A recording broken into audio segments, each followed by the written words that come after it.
Hi guys, today we are making a build guide for the hero that is widely considered the weakest in all of Taskbar Hero. This character is usually seen as obsolete, especially in Torment difficulty, where enemies can easily one-shot heroes that makes melee heroes struggle more. But don't write him off just yet. We geared him up with the absolute best equipment, all easily accessible through a bit of grinding and the Steam market, and turned him into an absolute monster that can even solo the final stage, Torment 3-9. Before I show you the exact build and give you an idea of just how strong this knight can be, let's take a look at his stats first. Our knight is rocking a massive 5700 attack damage. Keep in mind, this doesn't even include his full physical damage percentage, so his actual in-game damage is significantly higher. This build literally one-hits every single monster in Torment 3-9. For survivability, he has 6,700 HP, 30,000 armor, 75 elemental resistance, and a 75% damage reduction. This completely trivializes the insane one-shot damage you usually face at the Torment level. But before we dive deeper into the exact gear pieces, let me share a quick word about the sponsor of today's video that helps your farming in Taskbar Hero and improve performance in your other games. Managing the inventory can be a nightmare in Taskbar Hero after a day of grinding, and you don't even get a nice loot. That's where LagoFast comes in to help you manage your background grind seamlessly. LagoFast is a top-tier game booster that eliminates lag and packet loss, but they also have incredible game-specific tools. Specifically for Taskbar Hero, they have an auto assistant which is a lifesaver for idle grinding. The tool automatically handles auto chest opening, so your chest count never hits its limit. It features auto stashing to keep your main bag clear. If you're worried about your stash getting full, it features auto synthesis and auto alchemy which you can completely customize. I've been using this to auto-synthesis all gears, materials, and accessories up to the rare level. With this tool, you won't be missing out on trade ship cooldown as can automatically queue items up with their auto-load ship feature. It is also customizable, and I set it up to auto-sell my Torment Soulstone.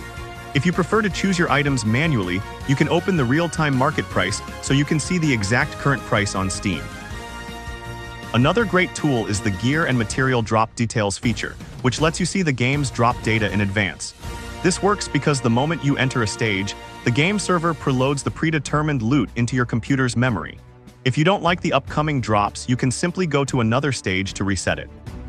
For example, if you're normally farming in Torment 3-9 but do not like the loot, you can switch to another stage with different box. You can switch to Torment 1-2 and the loot table will change. Once the list updates and you still don't like it, you can just head back to stage 3-9 to reset the list again. This completely maximizes your active farming efficiency so you get much better items. LagoFast doesn't modify data, generate items out of thin air, or alter official drop rates, making it safe from bans. It also have other tools for other games such as Path of Exile, AN2, and Fortnite. You can check at the other games you can use this with by clicking the link in the description in the link below. Now if you decide to purchase a plan, you can use the code MYGAME or MYGAME to get a 30% off. They also have an additional discount if you purchase a yearly plan and the discount stacked together, making your purchase totally worth it. My attacks have no effect on you? Who decided that? Now let's first check out the skills we've selected for the knight. For active skills, we went with Piercing Thrust and Retribution Strike. Both of these skills hit multiple enemies at once, which is crucial for clearing enemy waves much faster. To boost our overall damage, DPS, and lifesteal, we maximized attack damage enhancement, physical damage enhancement, attack speed, and add HP per kill. For survivability, we prioritized flat HP enhancement, increase max HP percentage, damage reduction enhancement, and elemental resistance enhancements. Keep in mind that there is a strict cap of 75% on elemental resistance, so you only need to invest 5 points to hit that cap, even when accounting for the Torment elemental damage penalty. We completely skipped block chance and armor stats here. Why? Because those only affect physical damage, and our base armor is already high enough to make physical threats obsolete. The real killers in Torment difficulty are elemental and chaos damage, which is exactly what this setup protects against. Now that the skills are set, let's look at the gears.